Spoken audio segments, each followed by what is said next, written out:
My husband left me for a younger woman and took our entire family to his wedding overseas.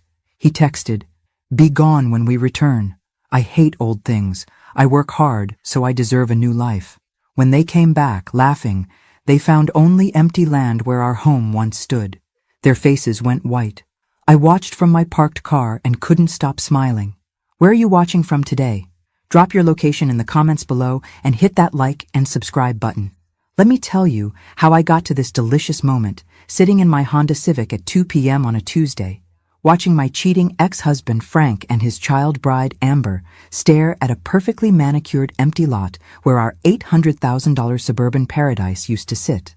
Oh, the look on Frank's face was priceless. You'd think someone had told him his precious golf membership got revoked. 6 months ago, I was Patricia Williams, faithful wife of 28 years, mother of 2 ungrateful adult children, and apparently, according to my husband, a nagging old bat who'd lost her figure and her purpose.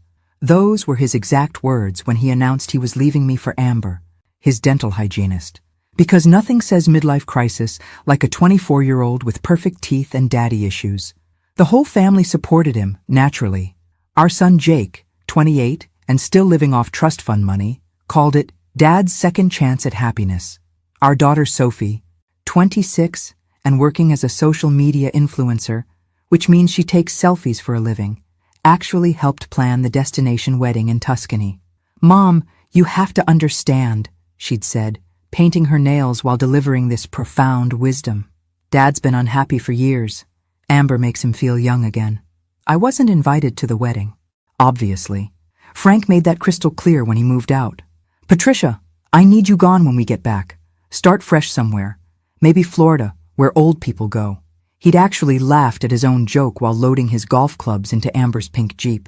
I hate old things. I work hard, so I deserve a new life. But here's what Frank didn't know about his old wife. I'd been planning for this day since the moment I found Amber's thong in his gym bag 3 years ago.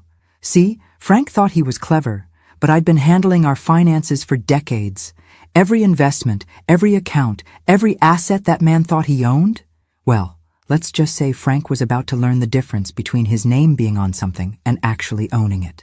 The look on their faces when they pulled into our driveway and found nothing but fresh sod and a for sale sign was worth every penny I'd spent on the demolition crew. But that was just the beginning. Frank's voice carried across the empty lot like a wounded animal. "Patricia!" he screamed, spinning in circles on what used to be our front porch. "What did you do to my house?" I rolled down my window just enough to hear him clearly. This was better than any soap opera I'd ever watched. Amber was clutching his arm, wobbling on her designer heels. Apparently stilettos and grass don't mix well. Who knew? Her bleached hair was whipping around her face in the afternoon breeze, and she looked like she was about to cry. Poor little thing probably thought she was moving into a mansion. "Frank, honey, where's our house?" Amber's voice was that special kind of whiny that could shatter glass. "You said we had a beautiful house with a 3-car garage and a pool." We did have a house.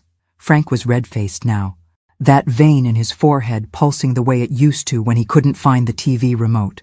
"Patricia, I know you're here somewhere. This is my property." Actually, sweetheart, it wasn't. But I wasn't about to interrupt this beautiful breakdown to explain property law. I'd learned so much about legal loopholes in the past 6 months. Amazing what you can accomplish when you have time, money, and a burning desire for justice. My phone buzzed with a text from my divorce attorney, Margaret Chen. "Demolition complete. He can't touch you legally. Enjoy the show." Margaret was 68, sharp as a razor, and had been handling messy divorces for 40 years. When I'd told her my plan, she'd smiled like a shark, spotting blood in the water. Frank was now frantically dialing someone on his phone, probably his lawyer, the poor man who'd thought this was going to be a simple asset split. I'd met him once, a nervous little guy who kept wiping his glasses and saying, "This is highly unusual," every 5 minutes during our meetings. "What do you mean the house was legally sold?" Frank's voice cracked. "I lived there. My name was on the deed. Check again." I almost felt sorry for him. Almost. Then I remembered the night he came home reeking of Amber's vanilla perfume and told me I should consider updating my look because maintenance matters in a marriage. The same man who hadn't seen the inside of a gym since Clinton was president was giving me beauty advice. Amber had started crying now, actual tears ruining her carefully applied makeup. "Frank, I quit my job. I gave up my apartment. You promised me we'd have a beautiful home together." "We will, baby. This is just a misunderstanding." Frank was sweating through his Tommy Bahama shirt, a shirt I'd bought him for Christmas 3 years ago. "Patricia's just being vindictive. We'll fix this." That's when Jake's BMW pulled up. My heart did a little skip, wondering if maybe, just maybe, one of my children would show some concern for their mother. But no. Jake jumped out of his car looking panicked. Not about me, but about the missing house where he'd planned to crash between jobs. "Dad, what the hell happened to the house?" "Your psycho mother happened," Frank spat. And that, right there, was his second mistake. The first was cheating. The second was calling me psycho in front of witnesses, because I'd been recording this whole beautiful meltdown on my phone, and my lawyer was going to love this footage. "Dad, you can't be serious."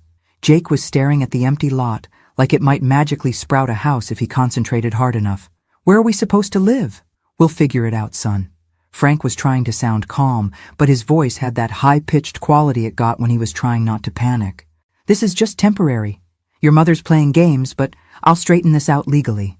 Sophie's car pulled up next, her Instagram-famous pink Mustang looking ridiculously out of place next to the suburban emptiness. She climbed out slowly, her phone already recording, because heaven forbid she experience a family crisis without documenting it for her followers. "Oh, my God." Sophie's voice was breathless. "Dad, this is totally insane. My childhood home is just gone?" She was definitely recording this for TikTok, probably already thinking of captions like, "Family drama is wild," or "When your stepmom ruins everything."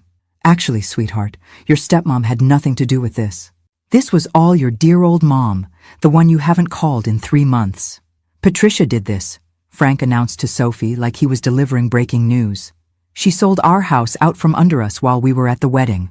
"Wait, she can do that?" Amber's voice cracked. "I thought you said everything would be fine. You said we'd work out the divorce stuff later." Oh, this was getting interesting. Frank had told his new wife they'd work out the divorce stuff later. That suggested they hadn't actually gotten married overseas, which would mean Amber had quit her job and given up her apartment to move in with a man who was still legally married to someone else. Poor planning, really. Of course she can't do that. Frank was lying now, and we all knew it. "I'm calling my lawyer right now. This is theft. This is fraud. This is legal," I said, rolling down my window completely and stepping out of my car. They all turned to stare at me like I'd just materialized from thin air. Frank's mouth actually dropped open. Amber took a step backward. Jake looked confused, which wasn't unusual for Jake, and Sophie immediately turned her phone camera toward me. "Hello, family," I said pleasantly, smoothing down my new haircut. I'd gone shorter and blonder, and judging by Frank's expression, it looked good on me. "How was Italy?" "Patricia, what have you done?" Frank's voice was strangled. "I sold my house." I kept my tone conversational, like we were discussing the weather. "Demolished it, actually. The new owners wanted to start fresh with the lot." Can't say I blame them. The previous owner had terrible taste in furniture. "Your house?" Frank's face was turning purple now. "That was our house. We bought it together." "Actually, Frank, we didn't." I pulled out a folder from my purse, the same purse he'd called matronly last Christmas. "See, when you started your affair 3 years ago, I got curious about our finances. Imagine my surprise when I discovered that the house was purchased entirely with inheritance money from my parents. My name was the only one on the original deed." The silence stretched out like a rubber band about to snap. "That's impossible," Frank whispered. "Your name was added later, as a gift, when I thought we had a solid marriage. But gifts can be revoked under certain circumstances. Adultery, for instance." I smiled sweetly at Amber, who was looking increasingly confused and slightly sick. "Frank, what is she talking about?" Amber's voice was small now. That's when I decided to drop the first bomb. "Oh, honey, didn't he tell you? Frank and I are still married." The color drained from Amber's face so fast I thought she might faint. "Still? Married?" "Very married," I confirmed cheerfully. "You see, Frank told everyone you two got married in Italy. But what he didn't mention is that you can't actually get married when you're already married to someone else. That's called bigamy, and it's illegal in most civilized countries. Frank? Amber's voice was barely a whisper. Frank, tell her she's lying. Frank opened and closed his mouth like a fish gasping for air. Sophie had stopped recording and was staring at her father with growing horror. Even Jake, who could usually sleep through a tornado, was looking alert.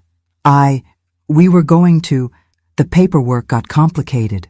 Frank was stumbling over his words like a drunk man trying to walk a straight line. What paperwork? I asked innocently. The divorce paperwork I never signed?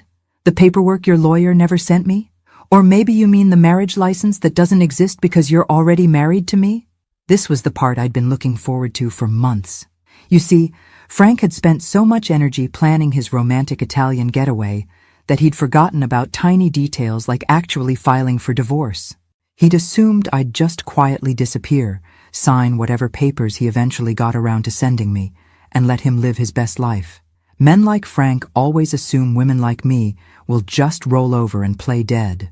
We're supposed to be grateful for 28 years of marriage to someone who thinks Hooters is fine dining and considers scratching himself in public a form of self-expression. So you two had a commitment ceremony, I continued, enjoying the way Frank was sweating. Very sweet. Totally meaningless legally, but sweet. You bitch! Amber finally found her voice, and it was shrill enough to wake the neighbors. You ruined everything. We had plans. We were going to be happy. Were you now? I tilted my head sympathetically. And those plans included living in my house, spending my money, and playing stepmom to my children while I conveniently disappeared? How thoughtful of you to plan my life for me. Mom, this is seriously messed up. Sophie was looking at me like she was seeing me for the first time. You can't just destroy people's lives because you're mad. Can't I? I asked. Your father destroyed my life when he decided a marriage was something he could just walk away from whenever he got bored. He took our children, our friends, our social circle, and tried to take our home. The only thing he didn't take was my brain. Jake was frantically typing on his phone, probably trying to find somewhere else to live. The trust fund baby was about to discover that trust funds don't last forever when you don't actually work. Where are we supposed to go? Frank demanded. I have rights. I have belongings in that house. Had, I corrected. Past tense. And actually, your belongings are in a storage unit across town. Unit 247. The rent's paid through the end of the month. I handed him a small key. After that, you're on your own. A storage unit? Frank stared at the key like it was a dead mouse. You put my stuff in storage? I kept what mattered to me and donated the rest to charity. Amazing how little actually mattered when I really thought about it. That was true. 28 years of accumulated junk, and the only things I'd kept were family photos and my grandmother's china. Everything else had been just taking up space. Frank was standing there holding the key, looking lost and confused. For a second, I almost felt sorry for him. Almost. Then Amber opened her mouth again. This isn't over, you crazy old bat. And that's when I smiled my biggest smile of the day. Because Amber had just made her first serious mistake. She'd threatened me in front of witnesses while I was recording. My lawyer was going to have a field day with this. But more importantly, she'd just given me the perfect excuse for phase 2 of my plan. Old bat? I repeated, pulling out my phone and making sure it was still recording. That's interesting. Tell me, Amber, how old do you think I am? Old enough to be completely desperate and pathetic. Amber was really getting wound up now. Her perfect little face twisted with rage. No wonder Frank left you. You're bitter and cruel and... 52, I interrupted calmly. I'm 52 years old. Frank is 55. That makes me 3 years younger than your boyfriend. But I suppose when you're 24, everyone over 30 looks ancient. Age is just a number, Amber shot back. But her voice lacked conviction. You're absolutely right, I agreed. Just like bankruptcy is just a word. Frank's head snapped up. What's that supposed to mean? Oh, did I not mention? I checked my watch like I was running late for an appointment. Frank, honey, you remember that business loan you co-signed last year? The one for Jake's brilliant cryptocurrency startup? Jake went very still. Mom, you wouldn't. Wouldn't what? Call in the loan that's 3 months overdue? The loan that you personally guaranteed with your father's signature? I looked at Frank with mock concern. You did read the paperwork before you signed it, didn't you? Frank's face had gone from red to white to a sickly green color. Jake, you said that was just a formality. You said the business was guaranteed to succeed. It was, Jake protested. The market just shifted. Crypto is volatile. I can turn it around. I'm sure you can, I said sweetly. But the loan company doesn't seem to think so. They've been very patient, but patience has limits. As does my willingness to cover for family members who think I'm just an old bat they can walk all over. Sophie was staring at me like I'd grown a second head. Mom, what are you saying? I'm saying that I've been covering Jake's loan payments for 3 months, hoping he'd figure out how to be responsible. But since he seems to think his mother is just a convenient ATM, I've decided to stop enabling his incompetence. You can't do that! Frank was panicking now. If that loan defaults, they'll come after my assets. My credit will be ruined. What assets? I asked innocently.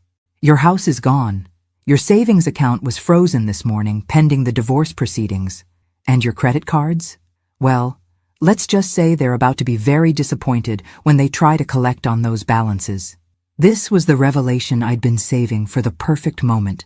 Frank thought he'd been clever, hiding assets and building up debt in accounts I didn't know about.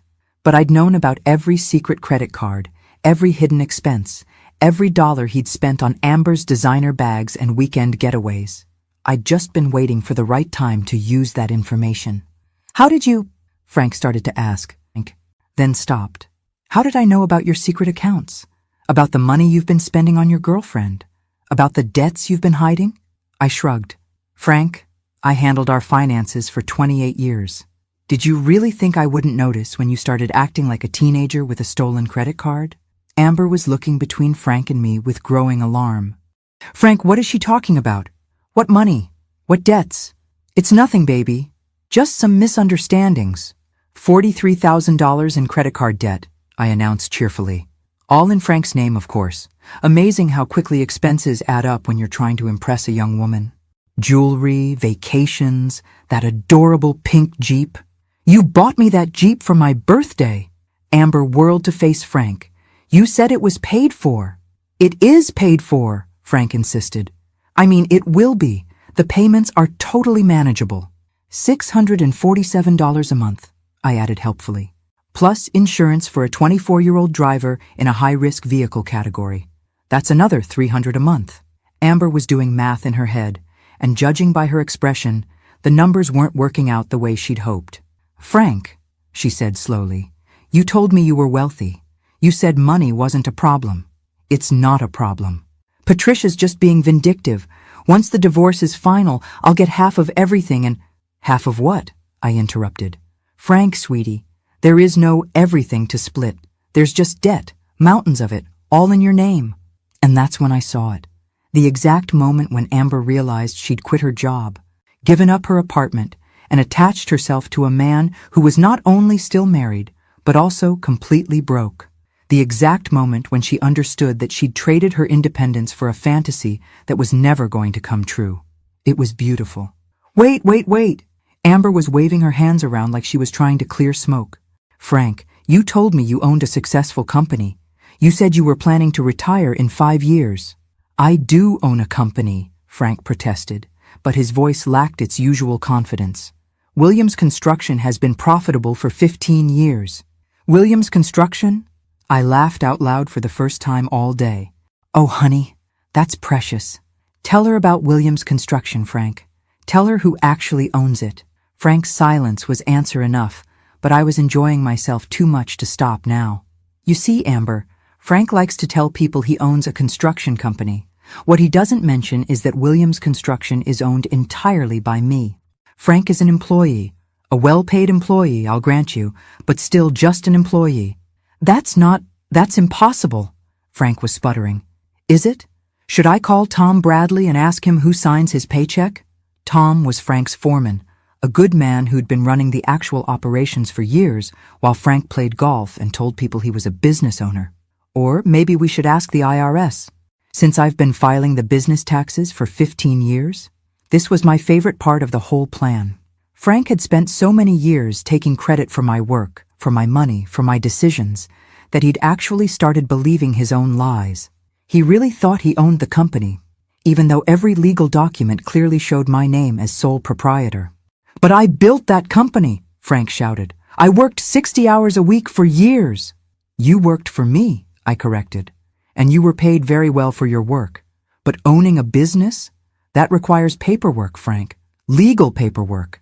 The kind I handle because you hate boring stuff like contracts and tax forms." Sophie was recording again. But this time, she looked confused rather than excited. "Mom, are you saying Dad doesn't actually own anything?" "That's exactly what I'm saying. Your father has been living off my money in my house, working for my company, and spending my credit for years. The only things he actually owns are his golf clubs and that ridiculous Tommy Bahama shirt collection." "She's lying." Frank turned to Jake desperately. "Son, you know I'm successful. You've seen the company trucks, the job sites."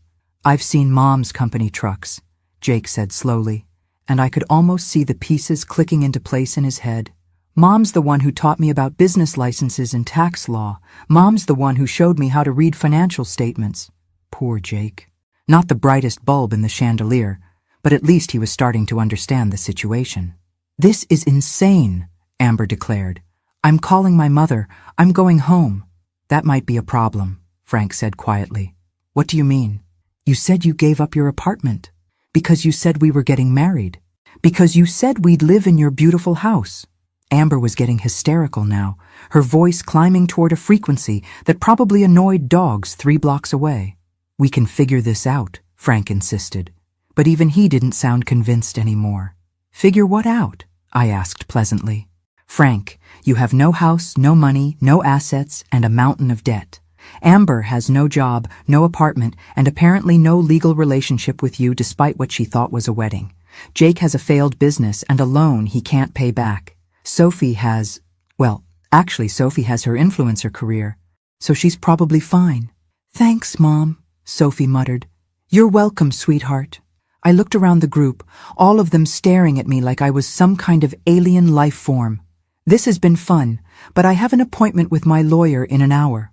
We're finalizing the divorce papers and discussing the restraining order." "Restraining order?" Frank's voice cracked. "Oh yes.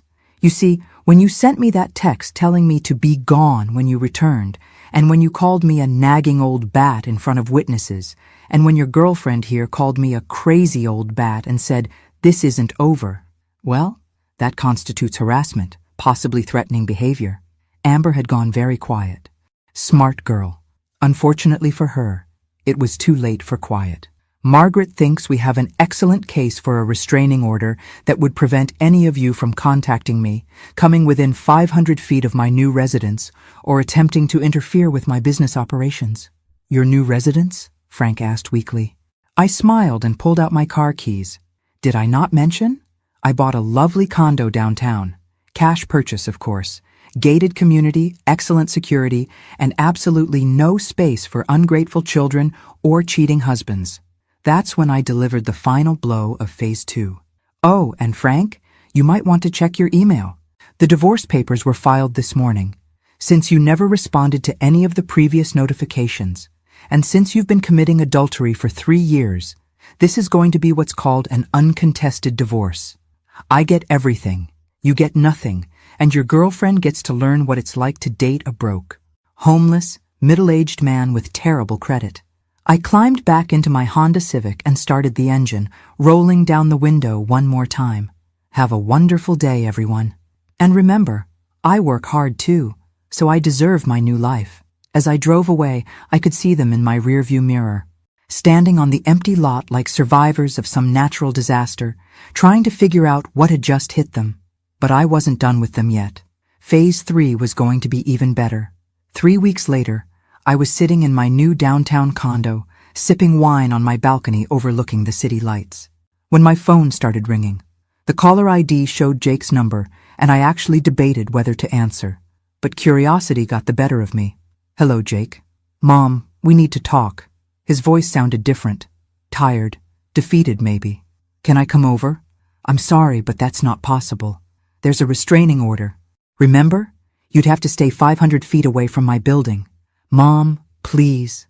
I know we screwed up. I know Dad screwed up. But this is getting out of hand. I took another sip of wine. Through my floor-to-ceiling windows, I could see the city sparkling below me like a jewelry box. My new life was beautiful, quiet, and completely mine. What exactly is getting out of hand, Jake? Everything. Dad's sleeping in his car. Amber moved back in with her parents and won't take his calls. Sophie's pretending this whole thing never happened, but she's getting dragged on social media because someone posted video of the empty lot thing. How unfortunate. I didn't feel even a little bit sorry for any of them. And the loan company, they're really aggressive, Mom. They're calling Dad at work, at your company, and they're threatening to garnish his wages. That's how debt collection works, Jake. You borrow money, you pay it back. If you don't pay it back, they make you pay it back. Simple concept. But he can't afford the payments. Not with rent and car payments and everything else. This was the part I'd been waiting for. The part where they'd come crawling back, realizing exactly how much I'd been holding their lives together. Jake, let me ask you something. When your father was living in my house, eating food I bought, driving cars I paid for, and working at my company, how much did he contribute to household expenses? Silence on the other end of the line. I'll tell you how much. 0. Frank hasn't paid for his own living expenses in over a decade. Everything he earned went toward his hobbies, his toys, his girlfriends. I paid the mortgage, the utilities, the insurance, the groceries, the maintenance. I subsidized his entire lifestyle while he told people he was a successful businessman. Mom, I didn't know. You didn't want to know. None of you wanted to know where the money came from, as long as it kept coming. You just assumed I'd always be there, always paying the bills, always cleaning up your messes. That's not fair, isn't it? Jake, you're 28 years old. You've never held a steady job, never paid rent, never even bought your own groceries. Your father is 55 and has never balanced a checkbook. Sophie makes money taking selfies, but has never paid her own insurance. You're all financial children. I could hear him breathing heavily on the other end of the line. What do you want us to do? He asked finally. I want you to grow up. I want you to learn what it feels like to work for something instead of having it handed to you. I want you to understand what I felt like for 28 years, being taken for granted by people who were supposed to love me. Okay, I get it. We took advantage. We were ungrateful. But Mom, what's done is done. Can't we move forward? Can't we be a family again? We were never a family. Jake, we were a woman raising 3 grown men who treated her like hired help. That stung, I could tell. Good. Maybe it would motivate him to actually think about his life choices. So what now? You're just going to let Dad be homeless? Let me go bankrupt? Jake, I'm not letting anything happen. You're adults making adult choices and facing adult consequences. This is called real life. But you could help us. You have the money. The company's doing well. And there it was. The real reason for the call. They weren't sorry for how they'd treated me. They weren't interested in making amends or rebuilding our relationship. They just wanted me to fix their problems and write them another check. You're right, I said calmly. I do have money, and the company is doing very well. Tom Bradley is an excellent foreman, and without your father there to interfere with operations, we're actually more efficient than we've ever been. Wait, what do you mean, without Dad there? Oh, that was interesting. Frank hadn't told them about losing his job yet. Your father was terminated 2 weeks ago, excessive personal calls during work hours, using company resources for personal business, and a pattern of inappropriate behavior that was affecting morale. You fired Dad? I fired an employee who wasn't performing his duties. The fact that he used to be my husband is irrelevant to business operations. Jake was quiet for a long moment. Then, Mom, you're destroying us.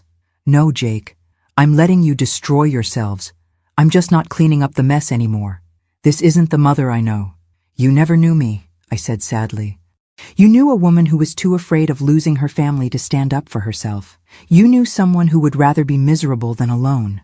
That woman is gone, and she's never coming back. I hung up before he could respond. Outside my window, the city hummed with life and possibility. My wine was the perfect temperature. My condo was exactly the right amount of quiet, and I had absolutely no one to take care of except myself. It was the best feeling in the world. The next morning, I was reading the newspaper, an actual paper newspaper, because some pleasures are worth preserving, when my building's concierge called up to my unit. "Mrs. Williams, there's a young woman in the lobby asking to see you. She says she's your daughter, Sophie." I'd been wondering when she'd make her appearance. "Please tell her that I'm not available for visitors, but if she'd like to leave a message, I'll consider it. She says it's urgent, ma'am. Something about her father being in the hospital." My blood chilled for a moment, but then I remembered who I was dealing with. Sophie could make a hangnail sound like a medical emergency if it suited her purposes. "Please ask her for details about which hospital and the nature of the emergency." A few minutes later, the concierge called back. "She says he's at General Hospital, ma'am. Something about chest pains and stress. She seems quite upset." Despite everything, Frank was still the father of my children. And despite my anger, I wasn't a monster. If he was genuinely ill, that was different from being homeless and broke. "Tell her I'll meet her in the lobby coffee shop in 10 minutes. I dressed carefully, not too formal, but certainly not like someone who was concerned or rushing. If this was a manipulation tactic, I wanted to make it clear that I wasn't falling for it. Sophie was sitting at a corner table when I arrived, her phone face down for once, her usual Instagram-perfect makeup smudged with tears that looked genuine. "Mom." She stood up when she saw me, and for a moment she looked like the little girl who used to crawl into my bed during thunderstorms. "Sophie, tell me about your father." She sat back down heavily. "He collapsed at work yesterday. Well, at Tom's worksite, I guess. Tom called the ambulance. What did the doctors say? Stress-induced heart palpitations, high blood pressure. They want to keep him for observation, but..." She trailed off, looking uncomfortable. "But he doesn't have insurance anymore. Since you fired him, and he can't afford the hospital bills." There it was, the real reason for this meeting. "Sophie, your father had insurance through Williams Construction for 15 years because I provided it. When he became unemployed, he became eligible for COBRA coverage, which would have maintained his insurance for up to 18 months. What's COBRA? I stared at my daughter. This 26-year-old woman who made more money than most people with real jobs, and she didn't know what COBRA was. COBRA is federal law that allows people to keep their employer-provided insurance when they lose their jobs. Your father received all the paperwork. He chose not to pay the premiums." Sophie looked genuinely confused. "Why wouldn't he pay for insurance?" "Because COBRA premiums are expensive, and your father has been living in his car while spending what little money he has on trying to win Amber back. Priorities." "He's been trying to win Amber back?" Sophie's voice rose. "Mom, she won't even talk to him. She posted on Instagram about dodging a bullet and fake rich guys. She's already dating someone else." I almost felt sorry for Frank. Almost. Getting dumped by someone who was only dating you for money in the first place had to sting, especially when you discovered she'd replaced you in less than a month. That's unfortunate for your father, but it's not my problem. "Mom, he's in the hospital." "Because he made choices that led to stress and health problems. Natural consequences." Sophie stared at me like I was speaking a foreign language. "You really don't care, do you? You really just hate all of us now." "I don't hate anyone, Sophie. But I'm not responsible for fixing problems that other adults created for themselves." "But you're our mother. I was your mother." "I spent 28 years being your mother, your father's mother, and Jake's mother. I'm retired from that job. You can't retire from being someone's mother. Watch me." Sophie leaned forward desperately. "Okay, fine. What if I pay you back? What if we all pay you back for everything? We'll get jobs. Real jobs. And we'll pay you back every penny Dad spent on Amber, every payment you made on Jake's loan, everything." "With what jobs, Sophie? You take pictures of yourself for a living. Jake's biggest accomplishment is losing other people's money in cryptocurrency. Your father just got fired from the only job he's had in 20 years. I can do other things. I have marketing skills. Social media is a real business." She wasn't wrong about that, actually. Sophie had built a substantial following and was probably more business savvy than either of her male relatives. But that didn't change the fundamental problem. "Sophie, this isn't about money. This is about respect. About being valued as a person instead of treated like an ATM with feelings. We do value you. When? When did any of you ever ask how I was feeling? When did anyone consider my opinion before making major decisions? When did any of you treat me like I mattered for something other than my checkbook? Sophie opened her mouth, then closed it, because she couldn't think of an example, and we both knew it. Your father texted me to be gone when he got back from his fake wedding. He said he hated old things and deserved a new life. You helped plan that wedding, Sophie. You chose his happiness over your own mother's. I thought you'd be fine. You're always fine. You always figure things out. I was fine. I figured it out. I figured out how to be happy without people who didn't want me around. Sophie was crying again, and this time I suspected the tears were for herself rather than her father. So that's it? You're just going to let Dad die in the hospital and let Jake go bankrupt and never speak to any of us again? Your father isn't dying, Sophie. He's having anxiety attacks because his irresponsible lifestyle finally caught up with him. Jake isn't going bankrupt because of me. He's going bankrupt because he borrowed money for a stupid business plan and then spent the money on toys instead of building the business. I stood up to leave, but Sophie grabbed my wrist. Mom, please, I'm begging you. Help us one more time. I promise things will be different. I looked down at her hand on my wrist, then back at her face. Sophie, you want to know what different looks like? I gently removed her hand. Different is when your father starts paying his own bills. Different is when Jake gets a job that doesn't involve asking other people for money. Different is when you call me just to talk. Not because you need something. But what if we did those things? Would you forgive us? Forgiveness and trust are different things, sweetheart. And trust has to be earned.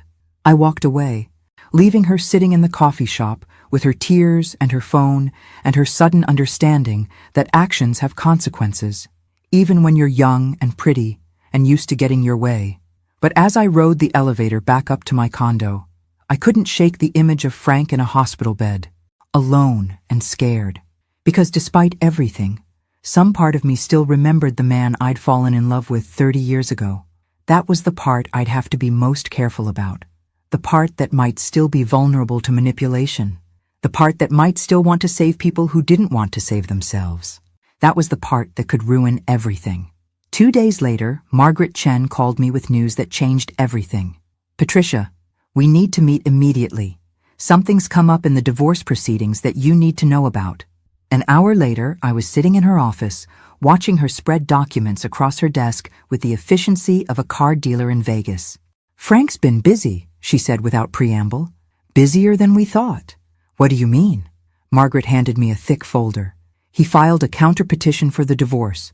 Claims you've been hiding assets, manipulating finances, and that the demolition of the house was destruction of marital property. He's asking for half of everything, including the business.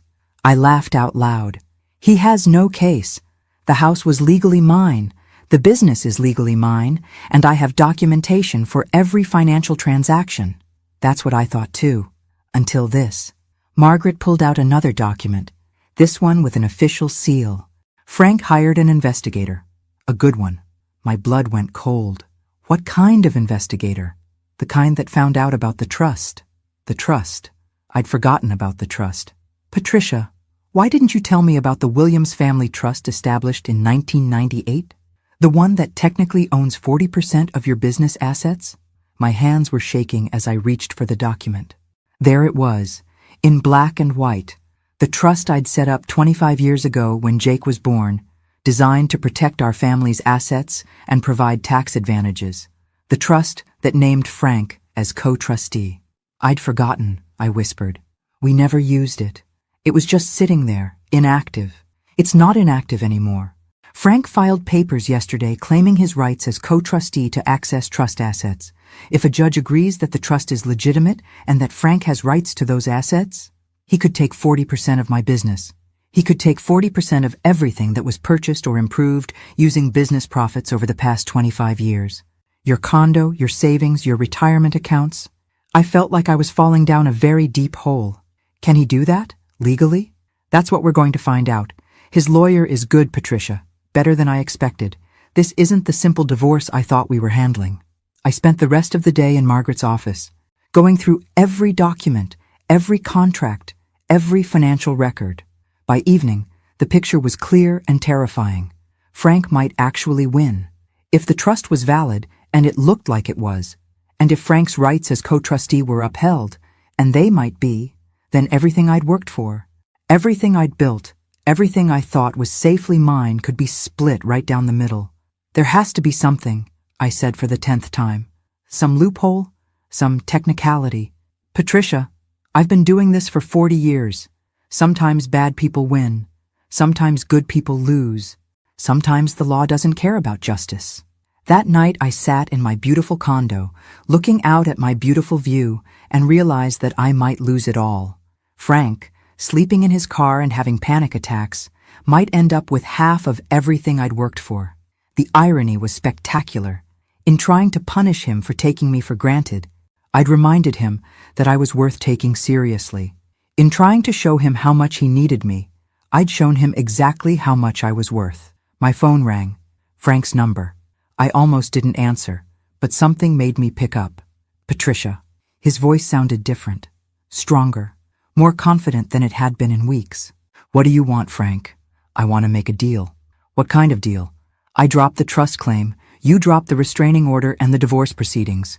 We go back to being married, and we pretend none of this ever happened. Absolutely not. Think about it, Patricia. You give me another chance, and I give you back your money. I stay with you, and you stay rich. Win-win. Frank, you cheated on me. You humiliated me. You tried to steal my house and my business. You told me I was old and worthless. I made mistakes. I was going through a midlife crisis. It happens to everyone. It doesn't happen to everyone.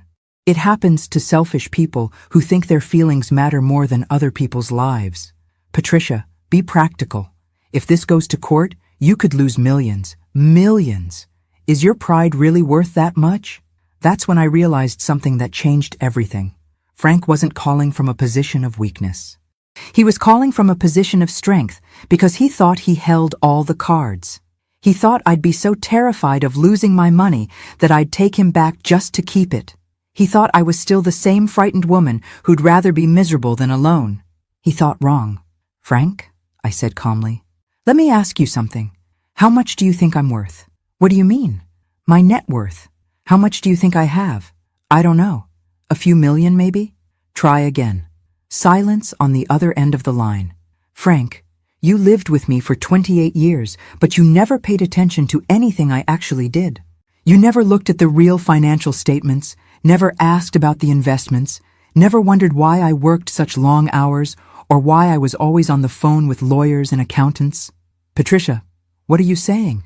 I'm saying you have no idea what you're really fighting for, and you're about to find out why that's a problem. I hung up the phone and called Margaret. Margaret, it's time for phase 4. Get ready to show Frank exactly what he's been taking for granted all these years. Phase 4? The one where he discovers that the trust is the least of his worries. Because Frank had just made his final mistake. He'd threatened to take what was mine, assuming I'd be too scared to fight back. He was about to learn the difference between someone who's afraid of losing everything and someone who's ready to burn it all down just to watch him cry. The court hearing was scheduled for the following Friday at 9 a.m. Frank arrived in his only remaining suit, the navy blue one I'd bought him for our anniversary 3 years ago.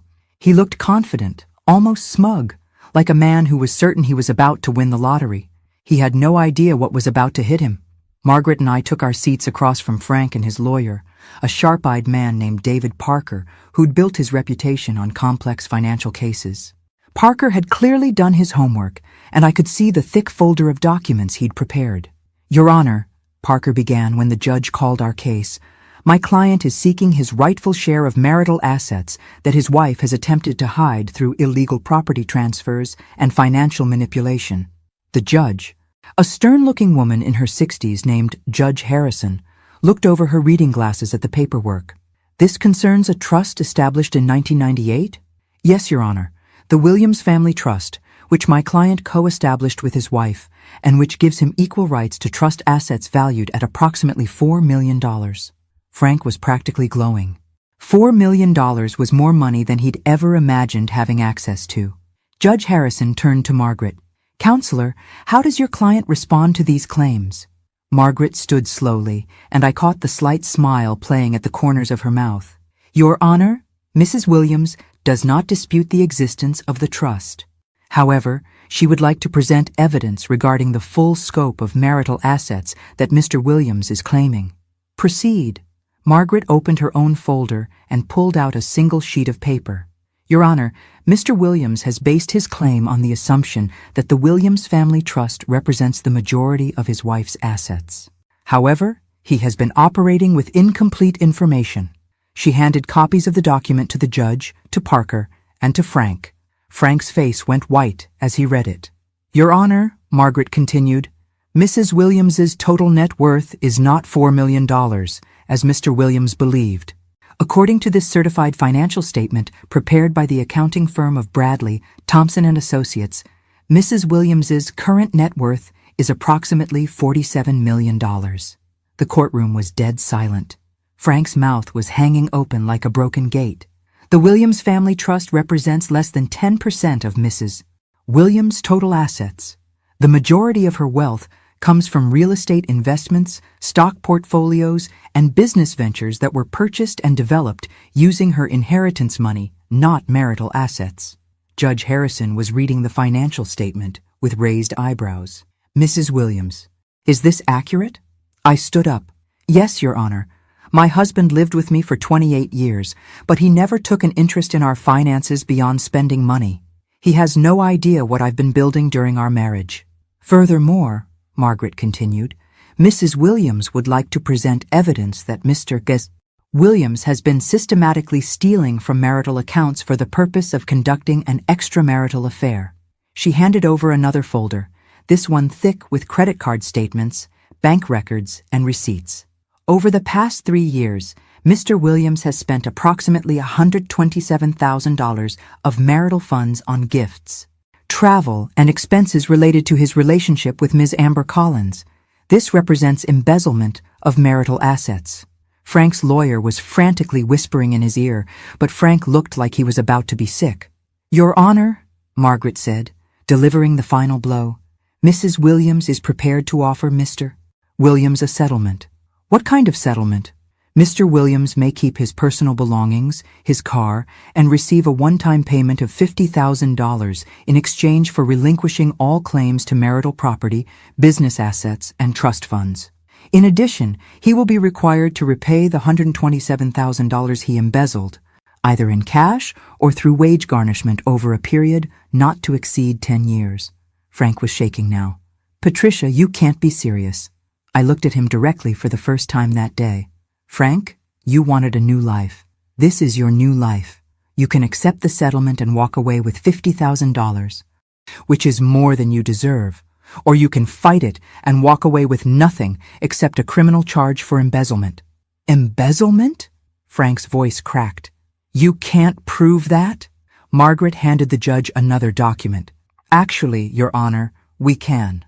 Mr. Williams used marital credit cards to purchase gifts for his mistress, charged vacation expenses to joint accounts, and withdrew cash from business accounts for personal use. All of this is documented. Judge Harrison had seen enough.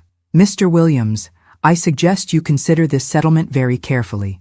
Based on the evidence presented, your wife has grounds for criminal charges that would leave you with far less than $50,000. Frank looked at his lawyer desperately, but Parker was shaking his head. Your Honor, Frank said quietly, I'd like to request a recess to consider the settlement. You have 15 minutes. In the hallway, Frank approached me with tears in his eyes. Patricia, I had no idea. About the money, about how much you'd built, You never meant to get caught, I corrected. Frank, you spent our entire marriage treating me like hired help while I was building an empire. You thought I was just some dependent housewife you could discard when you got bored. I was stupid. I was selfish. Can't we work this out? Can't we try again? I looked at this man I'd once loved. This man who'd shared my bed for 28 years and felt absolutely nothing. Frank, take the settlement. Use the $50,000 to start over. Get a job, find an apartment, learn how to be responsible for yourself. Maybe someday you'll understand what you threw away. And if I don't take the settlement, then I'll file criminal charges, and you'll spend the next few years in prison for embezzlement. Your choice. Frank signed the papers 10 minutes later. As I walked out of the courthouse, Margaret shook my hand. That was the most satisfying case I've handled in years. How does it feel to be free? I looked up at the afternoon sky, breathed in the cool autumn air, and smiled. It feels like winning. 6 months later, I was sitting on the beach behind my new house, not a condo, but an actual house with a yard and a garden and enough space for the life I was building, when my phone rang. It was Sophie. Mom, I got a job. A real job. Marketing coordinator for a local business. I wanted you to know. That's wonderful, Sophie. How do you like it? It's hard. Harder than I expected. But I'm learning things. About business. About responsibility. About what it means to earn something instead of just having it handed to you. I'm proud of you. Mom, could we maybe have coffee sometime? I'd like to tell you about the job. And maybe I'd like to get to know you. The real you. Not just the mom who fixed everything for us. I looked out at the ocean, watching the waves roll in endlessly, carrying away the old and bringing in the new. I'd like that very much. Really? Really. But Sophie, we go Dutch on the coffee. She laughed, and for the first time in years, it sounded genuine. Deal, Mom. Fair is fair. As I hung up the phone, I realized that this was what victory actually looked like. Not revenge, not punishment, but the simple satisfaction of being valued for who I was, instead of what I could provide. I was 52 years old, worth $47 million, and finally completely free. And the best part? I was just getting started. Thanks for listening. Don't forget to subscribe and feel free to share your story in the comments. Your voice matters.